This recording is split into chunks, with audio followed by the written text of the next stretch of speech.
आज दिनांक 9 जून 2020 को students federation of India SFI Sultanpur ने मांग दिवस के अवसर पर विभिन्न मांगों को लेकर जिलाधिकारी के प्रतिनिधि को जिलाधिकारी व माननीय मुख्यमंत्री को संबोधित ज्ञापन सौंपा।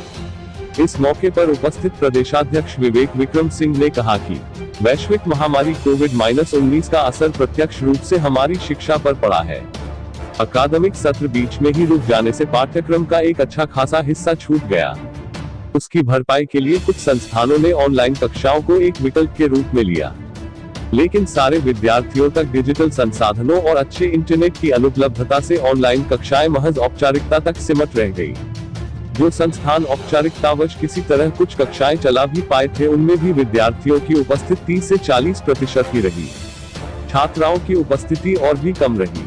ऑनलाइन कक्षाएं शिक्षा के समावेशी लक्षण से इतनी दूर है कि बड़े पैमाने पर छात्र छात्राएं इससे छूट गए। ऑनलाइन कक्षाओं से छूट गए छात्र छात्राओं की समीक्षा तक ढंग से नहीं की गई। सरकार को यह समझना होगा कि फेसबुक और व्हाट्सएप चलाना तथा डिजिटल लिटरेसी दो अलग अलग चीजें हैं।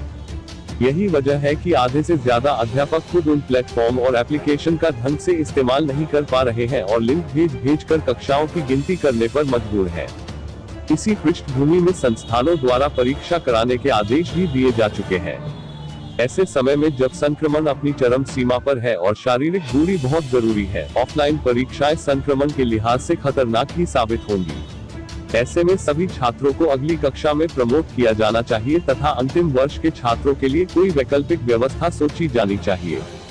जिला मंत्री सौरभ मिश्र ने कहा कि ऑनलाइन परीक्षा कराने का निर्णय वापस लिया जाना चाहिए।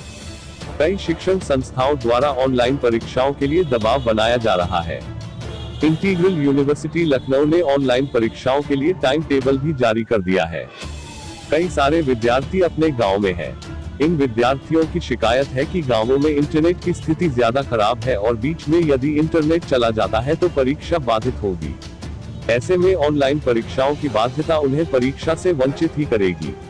यह सिर्फ इंटीग्रल यूनिवर्सिटी भर की समस्या नहीं है, प्रदेश के अन्य कई शिक्षण संस्थानों द्वारा परीक्षा कराने की बात कही है। ऑनलाइन कक्षाओं और परीक्षाओं की बाध्यता के कारण बहुत बड़े पैमाने पर छात्र छात्राएं अपनी शिक्षा छोड़ने पर मजबूर हो जाएंगे।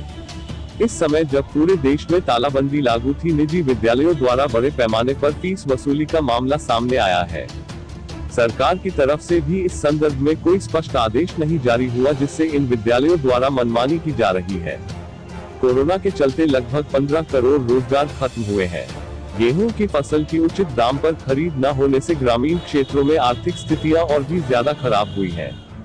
जिला अध्यक्ष सैफ खान ने कहा कि इस आपातकाल में तमाम ऐसे छात्र जो किराए के कमरे पर रहकर पढ़ाई कर रहे हैं, उनके लिए किराए का संकट आया है। उनके किराए को माफ किया जाए या उनको किराया भत्ता दिया जाए और रुकी हुई छात्रवृत्ति और फेलोशिप का भुगतान तुरंत कराया जाए।